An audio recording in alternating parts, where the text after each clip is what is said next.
So you finally decided you want to start running, but you can't really get yourself to commit. These are my 7 easy tips to help you get started and to keep the habit consistent so you can run much further and much faster.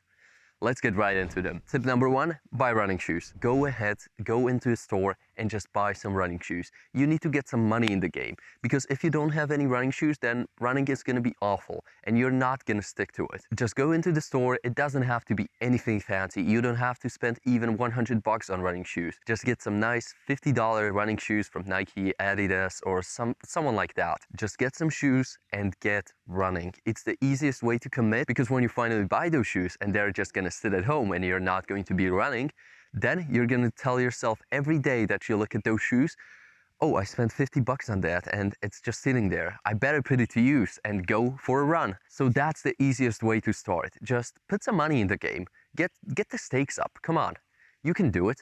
Just go right now, go on a website and go order some shoes so you can start running probably next week and it's gonna be fun, don't worry. So my tip number 2 is run shorter distances. Run really small distances, something you can handle pretty much every day. Like for example, let's say you have a block of land around your house or your neighborhood and it's like, I don't know, 500 meters, half a mile. It doesn't matter. It's just something so easy that you can run it in one single take. And you don't really have to try that hard. Put that as a primary focus for every single run.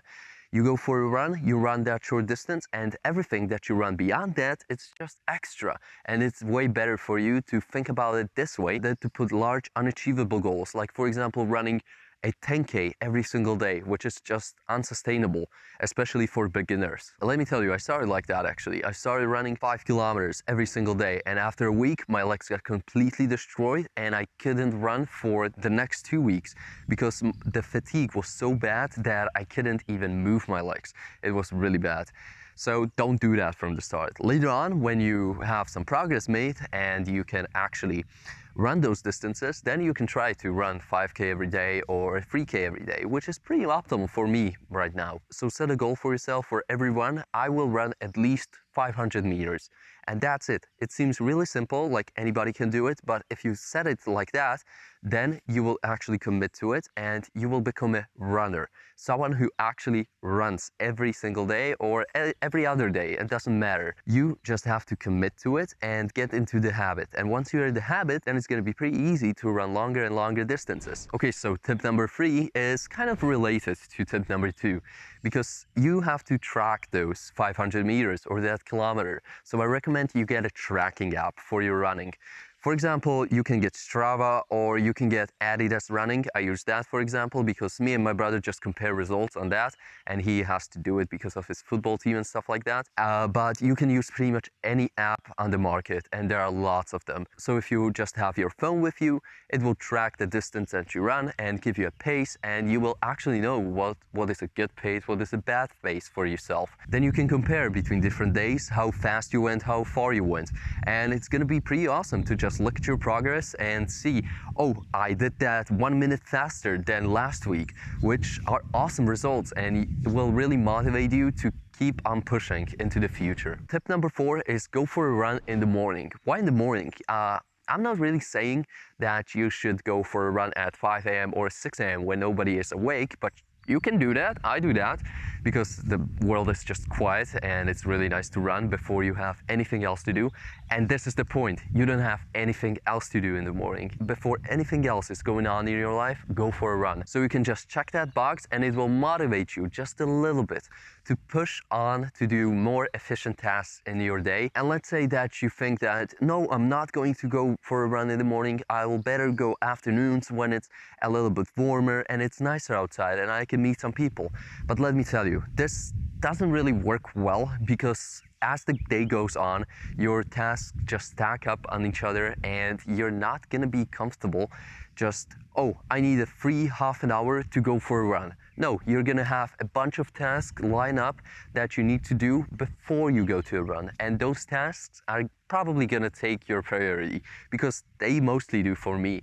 And then I'll just lay in bed and tell myself, why didn't I go for a run today? I could have made some progress on my running skills. Tip number 5 is Find a podcast that you like and listen to it while you run, because this will keep you on running further and further, because you want to listen to that podcast more. And set a rule for yourself that you're not gonna listen to podcasts unless you're running. This is really gonna push you into the habit of running because you want to listen to podcasts. Or you don't really have to listen to podcasts. You can listen to audiobook, or you can listen to music. You need to set a rule for yourself that one activity of, for example, listening to podcasts needs to be always combined with another, like running. You can only listen to podcasts while you run. This will force you to go for a run even if you don't want to run, but you want to listen to that podcast, so you're gonna go for a run. And to motivate you even more, I recommend that, those apps that I talked about tracking and stuff, you can put some goals in there. Like, for example, I put a goal of 1,000 kilometers for this year on the Adidas running app, and it calculated for me how much I have to run in a month or in a week.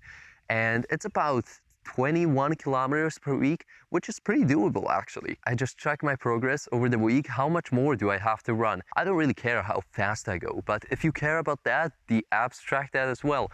And you can set goals for, like, I want to run 5 kilometers under 25 minutes this year.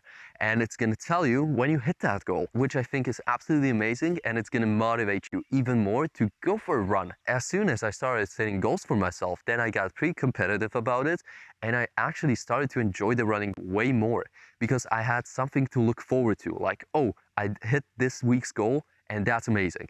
And I'm going to hit next week's, so I can keep a streak up of goals. And this is really going to push you forward to actually getting to that main goal of, for example, like me, 1,000 kilometers in a year. So as I mentioned before, I started out with running 5 kilometers every single day for a week, and then my legs just gave up. But to help you to fight against this, you should train legs more in the gym. Like, seriously, train legs, do some leg days. This is gonna help you a ton. Like, I can't really articulate to you how much the leg training in the gym has helped me with running. The first few days are pretty bad, but every start is. Like, you really need to start, and you really need to get into it, get into the habit of actually training legs, actually running, to get into good results, and then it's gonna be pretty easy. I actually look forward to leg days now because I really enjoy all of the exercises and just pushing myself. And I know training legs is pretty uncomfortable. It's gonna help you a ton while running, to be faster and to run further. And that's what you want in the end, don't you? So train legs and then do some stretching. Come on, you need to do some stretching. I know it's pretty boring. It takes some extra time of your training time and of anything else you want to do. Like, let me tell you, stretching is one of the best things I ever started doing in terms of physical training. And it really helped from the start when I couldn't really move my legs so far, and it hurt so much after a run. But after a few weeks of stretching, let me tell you, it helped a ton. And I really started getting less and less fatigued in my legs. It started to be way easier to run every single day pretty much. To sum it up, for those who just skipped here or those who watched the entire video, which I'm really thankful for, number 1, buy running shoes. Number 2, start small. Number 3, track your progress. Number 4, listen to podcasts or audiobooks while you run. Number 5, run in the mornings. Number 6, set goals for yourself. And number 7, train legs and stretch them. These were all of my tips to help you to get started with running. If you have any more thoughts or questions, leave them down in the comments below. Or if you have any more experiences or other tips that people could use, leave them down as well. Okay, so this is going to be it for today. Hopefully you enjoyed the video, and see you in the next one. Bye bye.